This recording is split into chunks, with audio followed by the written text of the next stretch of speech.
Hello मित्रों, मैं ब्रजेश तिवारी, आपका शुभचिंतक। आजकल बड़ी चर्चा चल रही है एसआईआर और वोट चोरी की।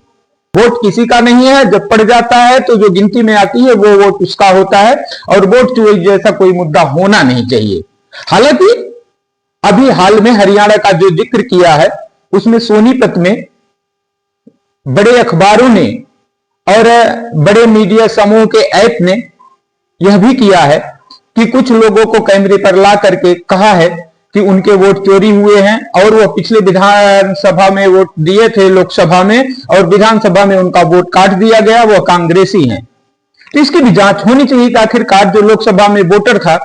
वो विधानसभा में कैसे गायब हो गया और क्यों गायब हो गया, और वही गायब हो गए जो कांग्रेस के वोटर थे। तो इसकी भी जांच होनी चाहिए। लेकिन 500 वोट फरीदाबाद में कहा गया एक ही घर में है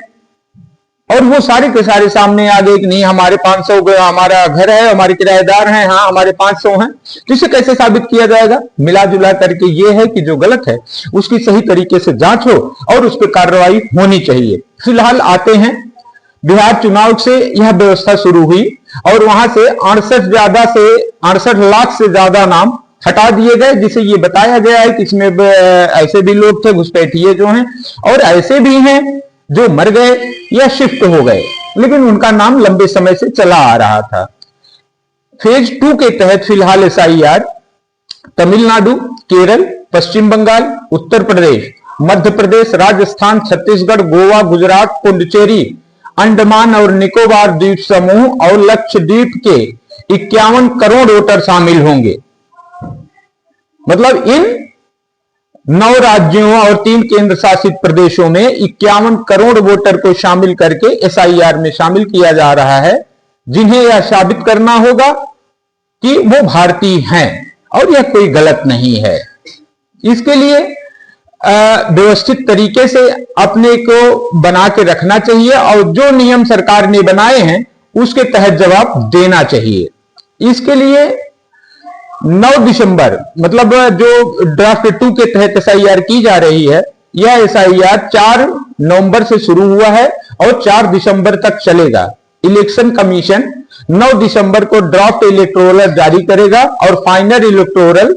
7 फरवरी 2026 को पब्लिश किए जाएंगे। सामान्य आदमी मतलब जो इसमें शामिल हो रहा है, जो एसआईआर इन प्रदेशों के लोगों को 51 करोड़ मतदाताओं को 9 दिसंबर से 8 जनवरी के बीच अगर आपको पता चलता है कि आपने सब कुछ दिया और उसके बाद भी आपका नाम इसमें नहीं है या आपको हटाया जा रहा है, तो आप 9 दिसंबर से 8 जनवरी के बीच क्लेम कर सकते हैं, ऑब्जेक्शन फाइल कर सकते हैं, जिसके बाद सुनवाई और वेरिफिकेशन 31 जनवरी 2026 अंतिम तारीख जो दी है चुनाव आयोग ने वो 31 दिसंबर 2026 है, जिसमें यह पूरा किया जाएगा। इसके लिए आपके पास या आप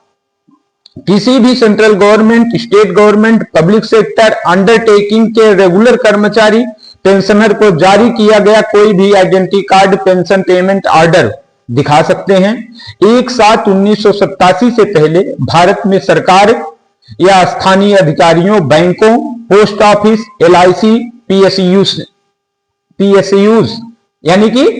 भारत सरकार या